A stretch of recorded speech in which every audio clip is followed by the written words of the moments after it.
দেখুন আপনারা এখানে কোনো নেতা ব্যক্তি লোকেরা কোনো কিছু দেখে না। দেখুন পুকুর ধারে বাড়ি, রাস্তা ভেঙে, রাস্তাঘাট নেই, ভেঙে সব চারিদিক হয়ে গেছে। যাতে এই রাস্তাটা ঠিক করে হয়। একটা অ্যাম্বুলেন্স ঢুকতেও পারে না এই রাস্তাতে। দেখুন ভেঙে কি অবস্থা, কেউ কোনো গ্রাহ্য করে না। দেখুন পুকুরের সামনে বাড়ি, পুকুর ভেঙে ভেঙে কি অবস্থা। দেখুন এই বাড়িটা ভেসে চলে যাবে। এইখানেও ভেঙে চলে গেছে।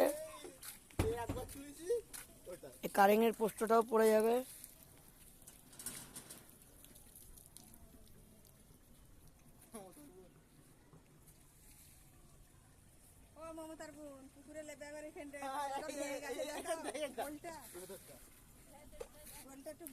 এর তলায় পুরো, এর নিচটায় পুরো ভেঙে আছে, পুরো এটা দুলছে, এর নিচে কিচ্ছু নেই। এটা তো এরকম করে দেখানো যায় না, দেখে নিন একবার ভালো করে।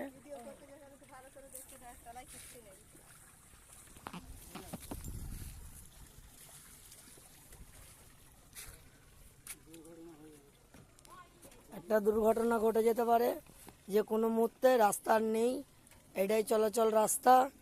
এটা অ্যাম্বুলেন্স ঢুকতে পারে না, এটা কোনো বড় গাড়ি ঢুকতে পারে না ঝপ করে।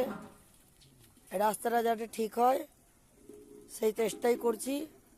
আপনারা তাড়াতাড়ি এটা ফলো করবেন যেন মন্ত্রীর কাছে পৌঁছে যায়। আমাদের নতুন মন্ত্রী দাঁড়িয়েছেন, যেন ওনার কাছে পৌঁছে যায়, এইগুলো যেন দেখে ভালো তারে। না, তোমরা পাও না? বলো বলো, তাহলে কারা পাচ্ছে? হ্যাঁ, খালি বলছে, লোক বলছে ঢুকছে ঢুকছে, কারা পাচ্ছে? অন্নপূর্ণা এইসব মানুষগুলো পায় না? এইসব মানুষদের বাড়ি ঘর নেই, কিচ্ছু নেই।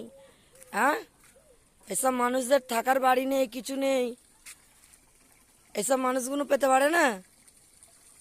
তাহলে কারা পাবার যোগ্য? এইসব মানুষরা পাবে না তো। হ্যাঁ,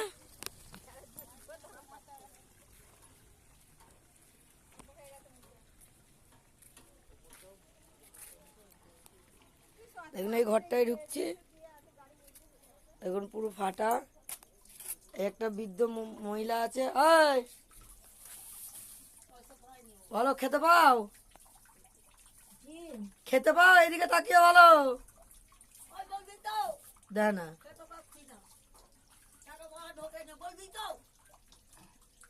ঘর আছে? থাকার ঘর আছে? এই ঘরটা কার? তোমার? কে করেছে?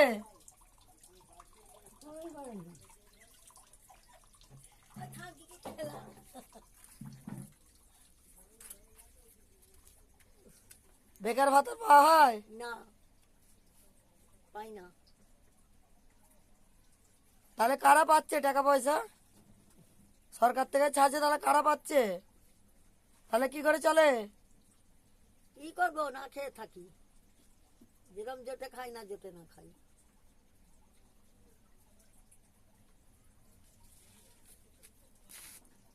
আর এই পুকুর ধারে বাড়ি ভেসে চলে যায়, তাহলে পুরো টাকা হবে।